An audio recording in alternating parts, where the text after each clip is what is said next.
Welcome, everybody, to the RealBengalsFans.com trivia show. This is week 3, first round. Trying to see who our next semifinalist is. So far, we've got Kyle Luby from Lawrenceburg, Indiana. We got Scott Wilson, who won last week in a really good game.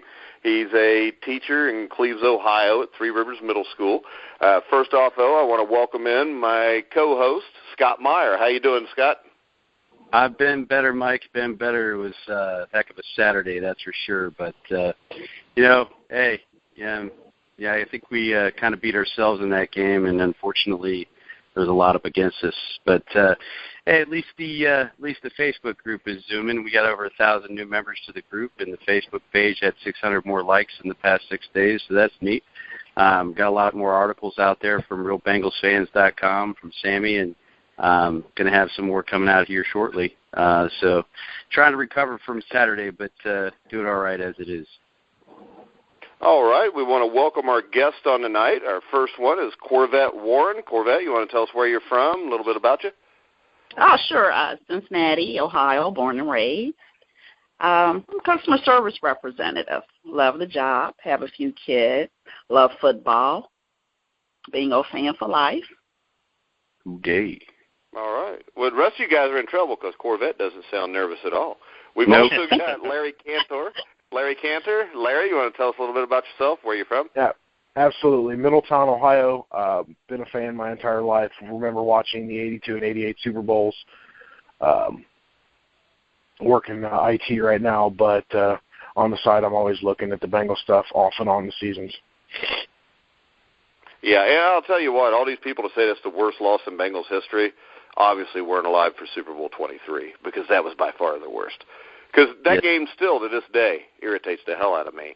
Our next contestant is Sammy Stickler. Sammy, same thing as they did. Tell us a little bit about yourself, where you're from. All right. My name is Sammy Stickler. I'm from Russell Springs, Kentucky. For most people that don't know where that's at, I'm down next to Lake Cumberland. That's the way I always tell people. Then they're like, oh, I know where you're from. I've been a Bengals fan for about 14 years now. Started in 2002 and just started with one tailgating, one game, and, my love grew ever since. My God, you started in 2002? You picked like the worst year, one of the worst years in Bengals history to start there, Sammy. You know what? I did. And I'll tell you, the first game I ever got to watch, Mike, was I witnessed the Battle of Ohio at Paul Brown Stadium and watched the 2-minute drill get run right down the middle of the field, and I realized to be a fan of this team, it's going to take a lot of heart. And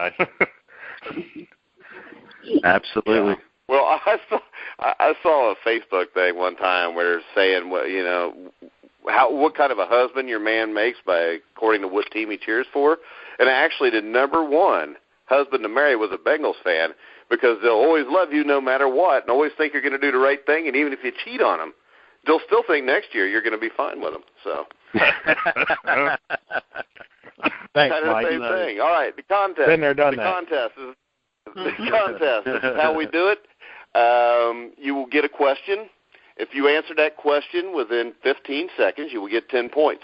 If you miss the question, we will then give you multiple choice answers. We'll give you 4 multiple choice answers. If you get it right there, you will get 5 points. If you get that wrong, you won't get a damn thing. So we're going to start off with Corvette Warren. Scott Meyer, you want to ask the first question? Good thing, man. Corvette, you ready? Yeah, I'm ready. All right, here we go. Who did the Bengals name to replace Bill Johnson as head coach during the 1978 season? Multiple choice. You got it. Okay, your choices are A, Homer Rice, B, Forrest Gregg, C, Sam Weish, and D, Paul Brown. Again, the question is, who did the Bengals name to replace Bill Johnson as head coach during the 1978 Bengals season? And again, the multiple choices: A, Homer Rice, B, Forrest Gregg, C, Sam Weish, or D, Paul Brown. B? Forrest Gregg? Gregg. You don't get a damn thing. Wah. Scott always said that he wanted to have like a buzzer when somebody got it wrong.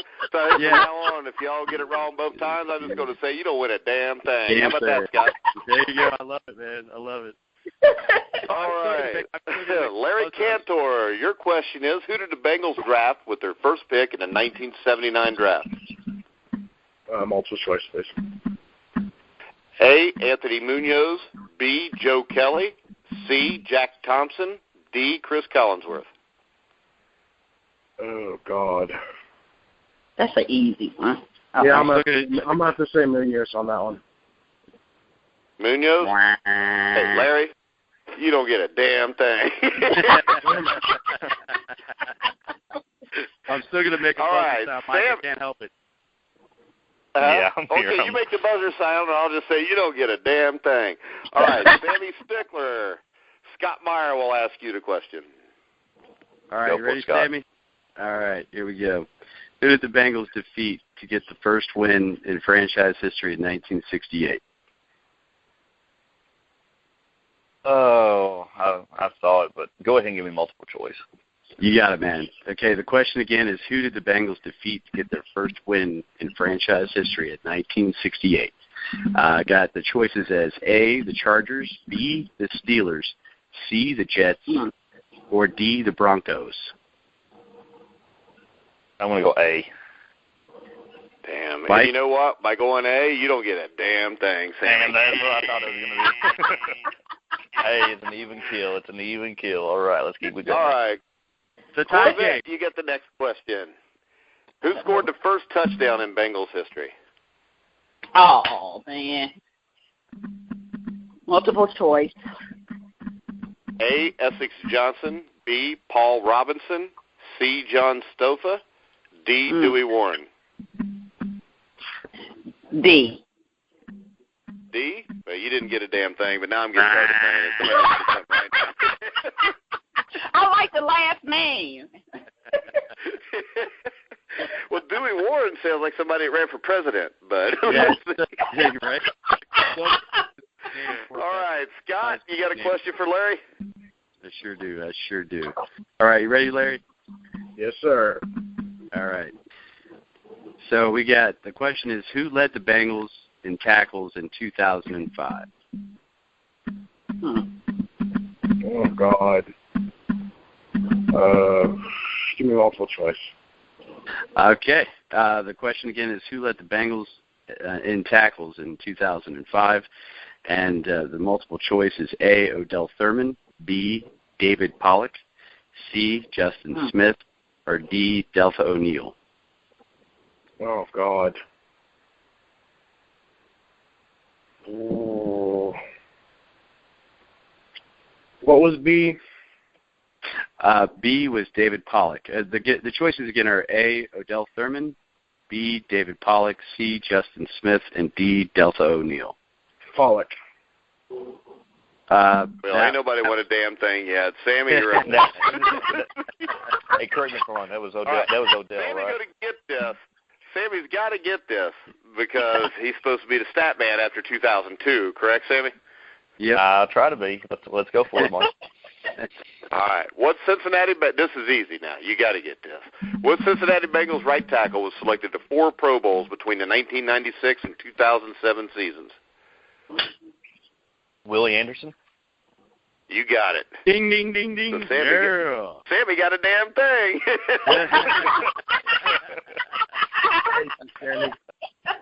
Good job, Sammy. All right. Corvette.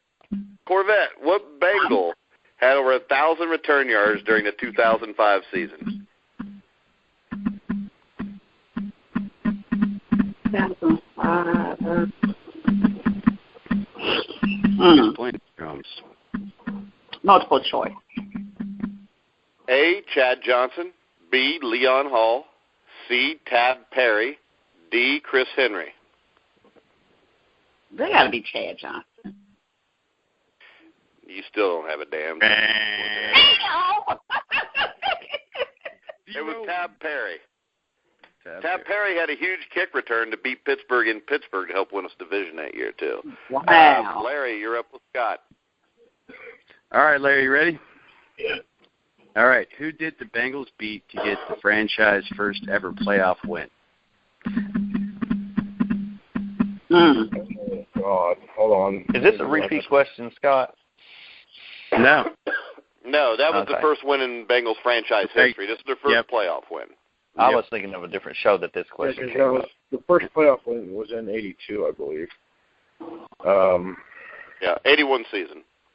Yeah. Give me multiple choice. Okay. Your choices are A, the Seahawks, B, the Bills, C, the Oilers, D, the Chiefs.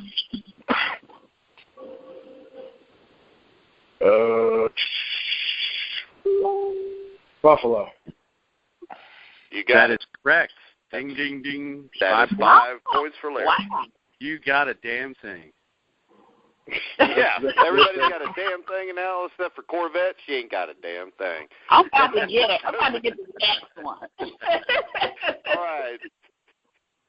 Sammy, who was the Bengals offensive coordinator during the 1981 season?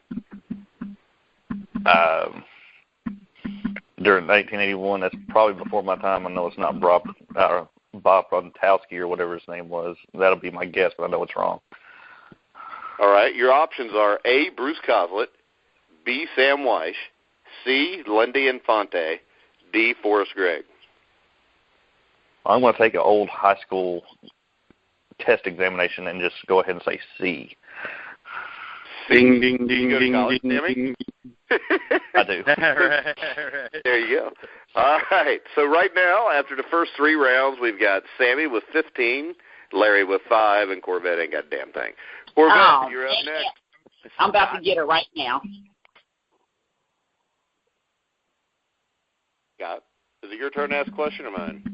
No, it's me. My bad. Okay, let's do it. You ready? Well, come on, man. Wake up. We can't have dead time on the air. What are you doing? All right, you ready? What Bengal rushed for 1,000 yards during the 81 season, Corvette? Oh, come on. That's 81. Oh, it's on the tip of my tongue. You Give me want the multiple choice. Multiple Okay. choice. All right, I got. Here we go. We got A, James Brooks, B, Archie Griffin, C, Charles Alexander, or D, Pete Johnson. Brooks.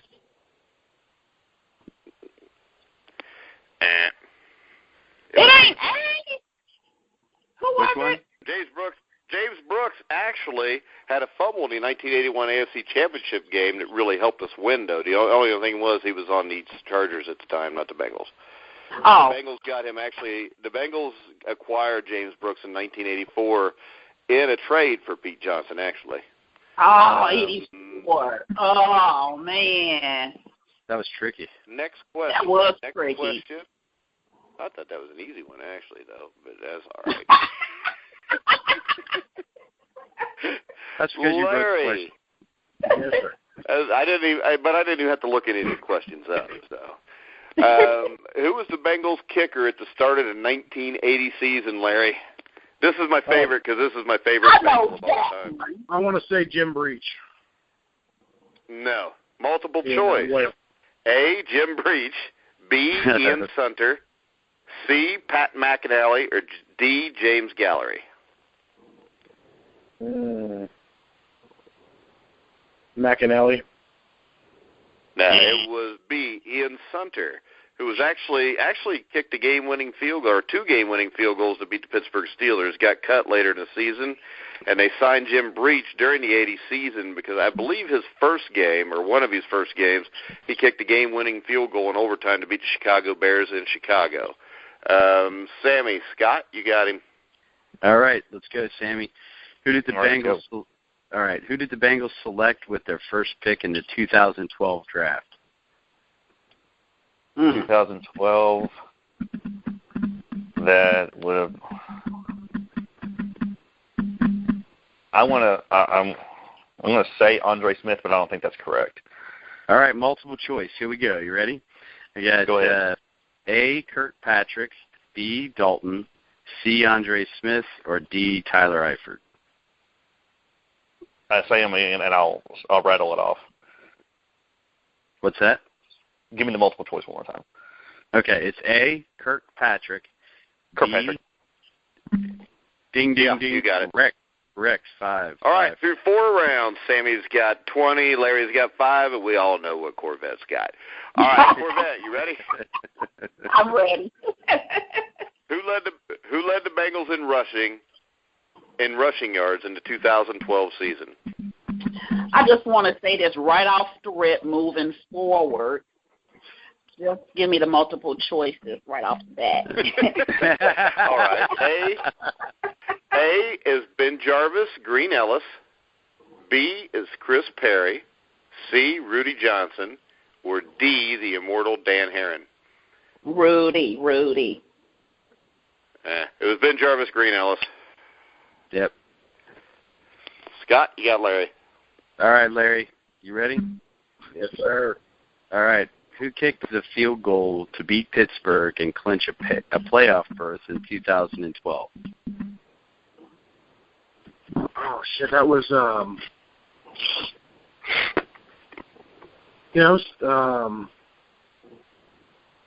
was Nugent. Okay, Yeah. so here's the multiple choice. Yeah. We have A. Remember, Nugent. he got knocked out by a Steeler that year. Yeah, that's the year he broke his jaw. Yeah. We got A. Nugent, B. Josh Brown, C. Shane Graham, or D. Neil Rackers. Graham. It's Josh Brown. Josh Brown. Kicker with the Giants now. Okay, let's see. Sammy, who is the current Bengals long snapper? I couldn't tell you. That's a tricky one. All right, we got A, Reggie Nelson, B, Clark Harris, C, John Aikman, D, Russell Bodine. I'm going to say Clark Harris. You got it. Ding, ding, ding, ding, Okay. ding. Nice. Oh, wow. All right, so we are to our final round of questions. Sammy's got 25. 25 points. Larry's got 5. And Corvette ain't got a damn thing. I'm about to get 50 Corvette, right. You got to get this one right, Corey. Or I called you Corey. Corvette. We changed your name since you ain't got a damn thing. You didn't have a damn thing, but you got so many wrong now. We had to take letters off of your name. Now you're correct. Sorry, Corey. All right, Corvette, your question. Who did the Bengals select with their first pick in the 1988 draft? Now, I know I already said earlier, just start off with the multiple choice. All right. I'm going to give you the multiple choice, okay? And there's going to be a hint involved in the multiple choice, okay? Okay. We got A, David Fulcher, B, Ricky Dixon, C, Ickey Woods, D, David Grant. I can tell you this. The answer is not A, C, or D. B. There you go, Corvette. You got a damn thing now. You got 5 points.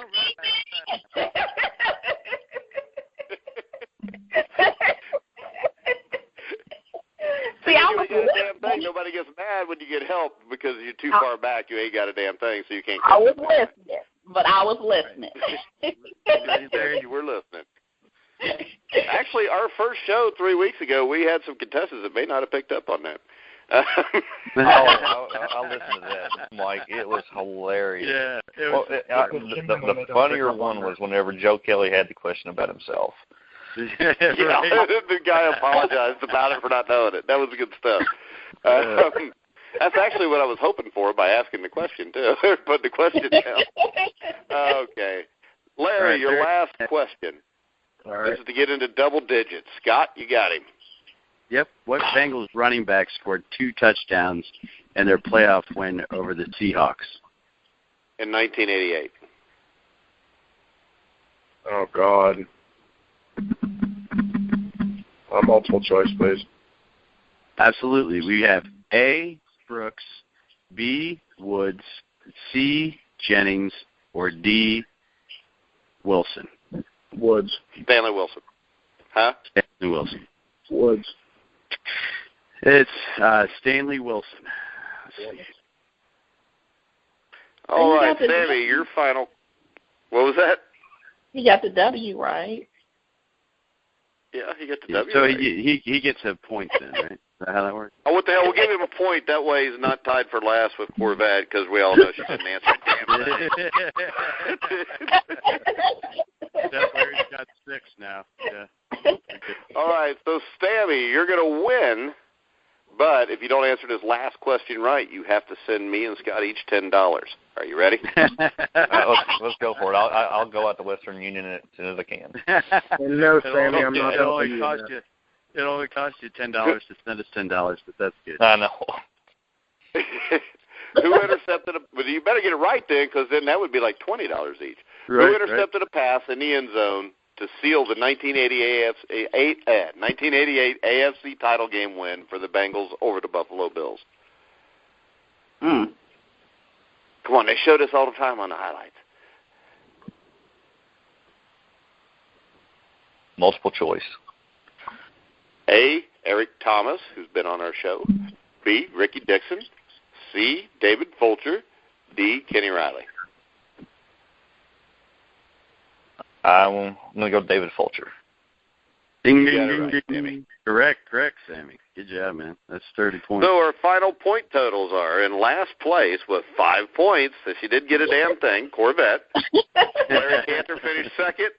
Larry Cantor finished second with 6 points because we did a little scoring adjustment there.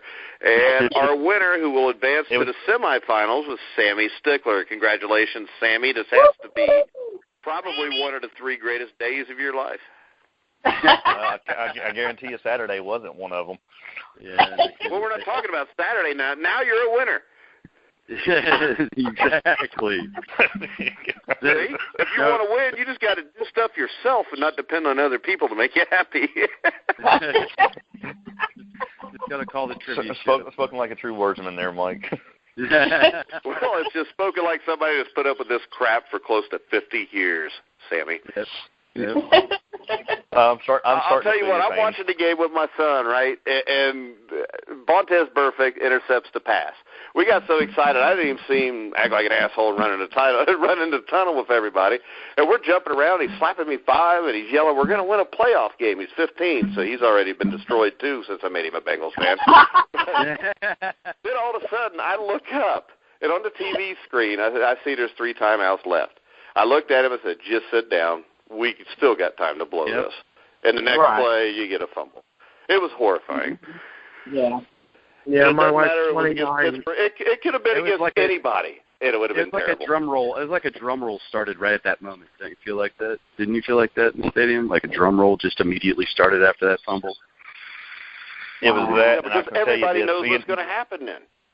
The being at the stadium, to go from the loud eruption that it was to, you could hear a pin drop in that stadium whenever the flag started getting thrown. It was incredible. Yep. Wow. People were 70,000 people, and you could not, and you could hear a pin drop. People were just flat out in shock. I mean, it's just about. I mean, I was in shock right there. Quite frankly, hell, I'd imagine Steeler fans were even in shock. Right? Wow. Because you get the opposite there from, oh my God, we're going to lose to the freaking Bengals, to that. Mm-hmm. I just don't know why we can beat them in Pittsburgh, but we can't beat them here. Right? What's that all about anyway? I mean, I guess like 5 of the last 10 times we went to Pittsburgh, we've won. We've won 2 out of 12 here. It's insane. But you think Coach? Well, at least they're keeping Marvin Lewis, though. Right. Which is unbelievable to me. I don't know what you guys' opinions are. No, I'm ready to see a change. Yeah, I agree. Yeah. Something needs to change because we're running our heads into the wall doing the same thing over and over again. It's like the definition of insanity. Right. Well, I'll tell you, I think this was the one. All the other years, I think the Texans were actually a better team than the Bengals. I think the Chargers probably were. The Colts were just because of the injuries. But this team, even with McCarron, was a better team than Pittsburgh. Oh, absolutely. I have friends that are Pittsburgh fans, and they called me and they said, you guys should have won that game. I'm not sure how in the hell that we did, he goes, but you guys deserve to win it. And that came directly from Steeler fans. Larry, I had Steeler fans saying that to me on the way out of the stadium. All right. Yeah. Yeah, but you know what? They just say that to you to make you feel even freaking worse. I think I had a look about me as I was walking out of there, though. So they were probably, I don't know, man. It was, yeah. You and 65 others, my brother. Yeah, that look. Yeah. And the whole thing is this. It's not Marvin Lewis's fault. It's not the player's fault. This all falls on one man. And I think we all knew who that is if we're a Bengal fan and have been for 15 or 20 years. And that's Mike Brown. Yeah. Yeah, absolutely. And I honestly think one of the smarter things he did was let his daughter and her husband take some control where they gave back the draft picks to the coaches instead of Mike Brown doing it himself. The coaches aren't doing the draft picks anyways. Duke Tobin's doing the draft picks. Duke Tobin's the GM. But the problem is this.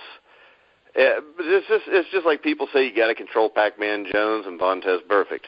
The one thing I do know is this. When Marvin wanted to control Chris Henry and Chad Johnson, he was told to not bench them by the owner. So people that say this is on Marvin, he has no control, I would say the reason he has no control is these players see the history of him not being able to do what he wants to do, and they know they can get away with whatever the hell they want to get away with. It's just like when you got a 3-year-old and you got daddy tells them to do one thing, mommy tells them to do another, and mommy's the light one. Then they're going to always run to mommy when you want something done. Yeah, and I mean, if you look at, like, Jimmy Johnson, Paul Brown, there's both stories about both of them cutting guys that fell asleep during meetings, the first meeting they had with their new teams. That set a precedent and put fear in players that, he cut that guy just for falling asleep, so I'm damn sure going to do what I'm supposed to do so I don't get cut. Right. That doesn't happen here. Absolutely. Who would you like to have replace Lewis, Mike? I'll do it. Let's see. I'm qualified. 170. I would laugh if I would cough my head off. Hey, Mike. Why are you laughing? Hey, Mike, is it all right if they just send you $10 Western Union or what?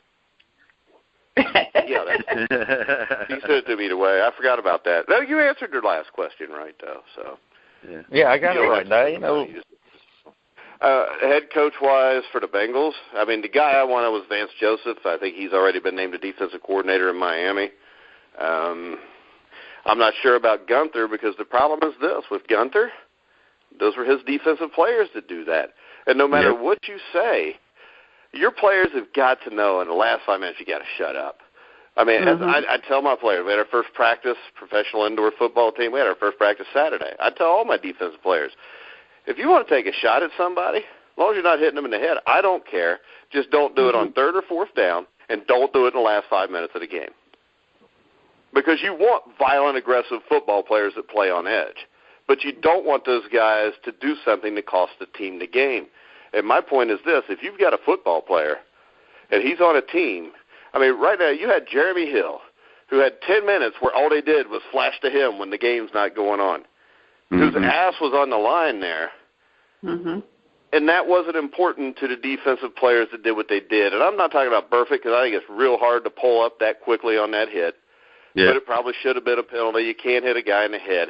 My problem was Pac-Man Jones running up, yelling and shoving on an official when he's trying to show him Joey Porter's out there illegally.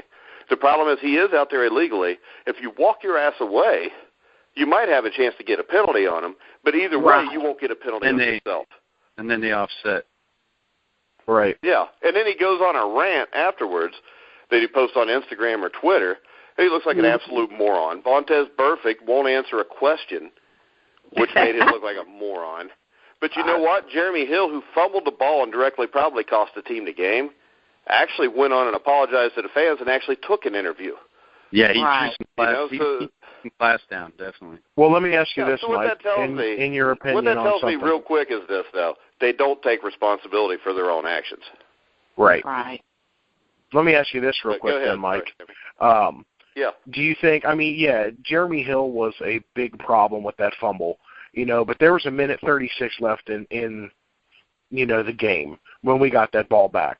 Do you think the play calling at any time should have been take 3 knees and run that timeout versus trying to run that play when damn good and well the Steelers knew they were going to give it to they couldn't give it to Gio because he wasn't in there, but they're going to give it to Jeremy just to keep the time running. They're not going to throw the ball because that's going to stop the clock.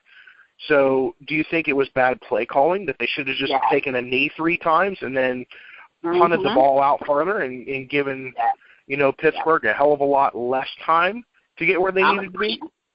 I agree with that. All right. My only problem with that is this. Number one, if you get a first down, the game's over. You don't have to take any risks. That shouldn't be a risk to hand an NFL running back the ball 3 times, and hopefully he holds on to it.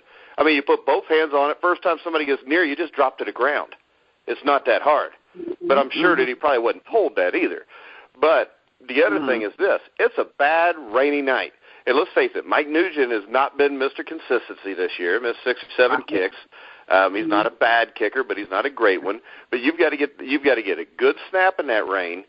You've got to get a good hold in that rain. And look what happened to Minnesota-Seattle. A 22-yard field goal, 6 degrees below zero's missed. Oh, yeah. So if you kick that field goal and he misses that field goal, you're giving him the ball on a 25 or 30-yard line, number one, where if you just run the ball, I mean, if you miss the field goal, they're at the 25 or the 30, maybe the 35, somewhere around there. I think it would have been, around a 40-yard field goal, 35 to 40? Somewhere around there. So you're going to give the ball about the 30-yard line, which even, I mean, if you miss the kick, you're giving it to them at 30, but what if they block the kick? What if you get a bad snap? You're absolutely right. Multiple bad things can happen taking a knee when you kick the field goal. Only one bad thing can happen when you run the ball 3 times. But the point is, you tell your running back, you run until somebody's about to touch you, and you just go to the ground. Right. I mean, there's no reason to fight for extra yards. And, I mean, the other thing is this. If you run the ball 3 times, if you would have taken 3 knees, there was a minute 26 when they started. They use a timeout each time. So you're going to kick the field goal at 1:15. All right? Now, the thing people miss on this taking a knee 3 times is you make the field goal, the clock's going to stop again, and you got over a minute left. You're up 4 points if you make it. If you miss it, all they need is a field goal, and they're starting from the 35 instead of, you know what I'm saying? Right. So you're still going to have a minute with Big Ben getting the ball. My biggest coaching problem was we give them the ball at the 9-yard line. They've got a quarterback with a messed-up shoulder who told his coach, I could go in and play as long as we don't have to throw the ball deep. And we come out, and we've got 4 guys playing a deep coverage, and we're only rushing 3. We haven't rushed just 3 all year in any situation. Right. So you're putting no pressure on a quarterback that can't throw the ball deep, and if you hit him one more time, he's probably done anyways. Right. So why not go after him? Right. And at I least think take 3 of your deep guys and bring in the deep guys and leave, 1 or 2 out there and send the other 2 up the line and go after him like you're saying. Well, yeah, the thing is this. You play cover 2, all right? Just play cover 2. Let them have the middle of the field. But you go after him with 4 guys and maybe a linebacker. So you're pressuring him to get rid of the ball quickly. So if he gets rid of the ball quickly over the middle of the field, it's probably a 5 to 10-yard pass. Maybe they get the ball up to the 30-yard line on the first play. And then you attack him because he is hurt. And they don't I don't understand the mentality of Marvin Lewis. To me, Marvin Lewis and Mike Tomlin are both really crappy coaches. I mean, Mike Tomlin's decision at 15-0 to go for 2 was completely asinine. I mean, because it's 16-0, I got to get 2 touchdowns, and I got to get 2 2-point conversions, which are hard to get anyways. Right. So, I mean, right there, our best chance to win a playoff game is Marvin coaching against Mike Tomlin. The only problem is Mike Tomlin sends his guys out there to do stuff because he knows we'll react to it. The Hugh Jackson play calls we said on the 2-point conversion, you don't even have your best players on the field. You get Tyler Eifert, throw it up to him, or you throw it up to A.J. Green, or you spread him out and you just run Jeremy Hill up the middle. Because there, if he fumbles, it don't really hurt you at all. Yeah, exactly. So, there's multiple things here, and the thing that drives me nuts is everybody, we got screwed, the NFL's out to get us. We had multiple opportunities to win that game, and we didn't get it done, and that's what it comes down to. A lot of teams get a lot of bad calls because NFL officiating is absolutely crappy anymore. And you guys got to remember, too, on that last drive by Pittsburgh, we had them on 4th down. And it was like you said, Mike. It was 4th and 3, and they had the coverage back and all, and he was able to dump off to the running back to get. Yeah, and if you watch him, it's the only passes he was capable of really throwing in that drive. Pretty much was stuff within 15 yards. So, I mean, why keep them in front? Because they're eventually going to get in field goal range. So, I mean, you could blame the penalties, but to me, this entire game came down to this. Once again, the Bengals were in a big situation, whether it's prime time or it's a playoff game, and they played not to lose the game. They did not play to win the game. Okay. And I mean, that's always that. been the problem with them. I mean, they always tuck their tail and run the ball. I mean, and the offensive line was atrocious. The offensive line was terrible. Andrew Whitworth, 2 penalties right away. I was going to say, how many times did Whitworth, just this season, how many times did Whitworth get flagged for false start? Like, I mean, you think he would have learned by now. I think the only reason that Andrew Whitworth is considered one of the best tackles in football is because he's a really nice guy and all the writers like him. Right. I mean, to me, he would have been a great guard his whole career. He was a really good guard his first few years here until they had to move him to tackle. Andre Smith, I think, is absolutely terrible, but I do think he played well against Pittsburgh. I think he's the only lineman that did. Kevin Zeitler's been average all year. He was really bad the other night. Russell Bodine, I don't think there's a worse center in football. You know, you got a left guard, Clint Bowling. I don't think I mean, they need to redo this entire offensive line. The hope is that Cedric Ogbigay, or whatever the hell his name is, from Texas A&M, the guy they drafted in the first round, and Jake Fisher, hopefully those guys are good enough to be the 2 starting tackles on this team in the years going forward. Because if they're not good enough to be, we need to find a lot of offensive linemen real quick. Yeah, right. And, I mean, really, you could damn near re-sign everybody next year if you just let Andre Smith and Leon Hall go. Leon Hall had $16 million right there. Yeah, I was going to say Leon Hall alone was $9.5 million. Yeah. And I think Andre's $6 or $7 million. Yeah, so that's one of my biggest things is there's several people on that free agents list that I could care less whether they go or stay. I don't care. But in my opinion, there's several of them that we need to hold on to. And I think personally, Marvin Jones needs to stay, I think. Absolutely. I think both Jones need to stay because, and I know a lot of people like to badmouth Pac-Man and badmouth Perfect and things like that. But if you really, truly think about it, yes, they need to get their attitude under control. They need to have some consequence for the things that they do. But over the course of time, we have been looking for defensive guys that cause our defense to be feared and people be afraid of what defense is coming out. And we now have those 2 guys. And then we have people to back them up like Kirkpatrick. And we have sorry, my brain's not working as fast as I want to right now. I think Darquez Denard is going to be a great corner for us. Absolutely. Yeah, and I think we need to hold on to Iloka. Iloka's one of those we got to hold on to. And then Nelson, because he's a free agent too. We need to get him back on that line too, because he was leading in interceptions, and he was about to break the record this year, from what I'm understanding. I could be completely wrong. Well, I think this. I think the problem with Iloka is somebody, since he's so young, is going to throw a lot of money at him.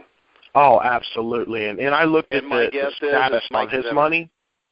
Yeah, there's a lot of I looked up the salary caps on a lot of the players that are up for free agency, and there's a lot of movement that can be there.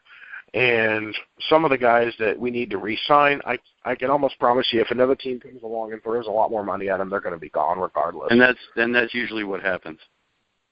Yeah, and with Iloka there and Nelson there, Mike Zimmer, I guarantee you, this is the problem in Minnesota are their safeties. And if he has a chance to sign both of those guys, he can turn his team into a Super Bowl contender right away. Oh, absolutely. Oh yeah. And I think in this game we played Saturday. Go ahead, Mike. Go ahead. I was going to say, I think in the game we played Saturday, I think our defense, for the majority part of the game, played a hell of a game. It's our offense that couldn't. Oh, they played a great game. It couldn't deliver. I mean, if our offense could deliver like they had been delivering throughout the season in the first 8 games, if they had played like they played against the fourth quarter against Seattle, the fourth quarter against Arizona, if they had played like that, even without Dalton, I have respect for Dalton this year that I gained, where up until this year I had no respect for Dalton just because of what happened in his second playoff year, which is a whole other story we could discuss another time. But the fact of the matter is, if the offense had delivered on their talent and delivered what they were supposed to be doing in the time that they were allotted, we wouldn't have been in that situation in the first place. Our defense did what they were supposed to do. The offense is not capable of playing like that with A.J. McCarron because he's very limited. Exactly what I was about to say. I mean, look what he did the first half. I mean, he had how many missed wide-open throws? Not completely his fault, but he did miss some wide-open ones. Now, Michael, but yeah, I mean, think about it. That's only his fourth NFL start fully. And I honestly think, and people will probably shoot me for saying this, but I honestly think with the development of McCarron, he could be much better than Dalton. And I'm not saying Dalton is an untalented person at all. Dalton is very talented, and I'm not trying to badmouth Dalton in any way, shape, or form. But in the time that Dalton has been here, it's been like Groundhog Day. Every year, the same thing. We get to the first round and we lose. He has made it to the playoffs in his career. He's taken a team basically to the playoffs 5 times. Boomer Esiason and Kenny Anderson, who everybody loves, in 25 combined years, made it 5 times. Oh, absolutely. I've been a Kenny Anderson fan for a long time. Hey, McCarron is extremely limited. His arm's not that strong. He doesn't read a defense very well. There's other problems I'm not going to talk about. But if this is Sammy, Scott can explain to you. I know a little bit on the A.J. McCarron subject, and like I said, he can explain it to you later. But there's a huge difference between Dalton and McCarron. And now, I will tell you this. Dalton's problem was the first 4 years he played, when he played, the plays were called for him not to lose the game. They would give him 1 or 2 options, and that was it. This year, they turned him loose. It was just like the Arizona game where they threw the ball deep, freaked everybody out in the fourth quarter. They threw the ball deep because they trusted him this year. They let him take a shot to win the game. I mean, it didn't work out, but the thing is this. With him in the game this year, the play calling was a lot more aggressive than what it had been. It's just like a guy perfect example is Mark Sanchez. Solid quarterback his first 2 years, but his coaches did not trust him. The thing is, with him, he knew that, and that affected his confidence. Dalton has just gotten better year after year, and it's really there's only been, I think, one other guy to make the playoffs his first 5 years, and that was Joe Flacco, who ended up winning a Super Bowl. You also got to remember this: guys like Peyton Manning, guys like that didn't win a playoff game until their 6th season. Sammy, you just beat me to the point that I was just about to make. Right. Is you look at the big-name quarterbacks. Look at Favre. Look at Manning. Look at any of the big names like that. Did they make it to the playoffs in their first 5 years? Maybe once. Not 5 years in a row. No, they made it a few times. But Favre and Manning are bad examples because they never actually perform well in the playoffs.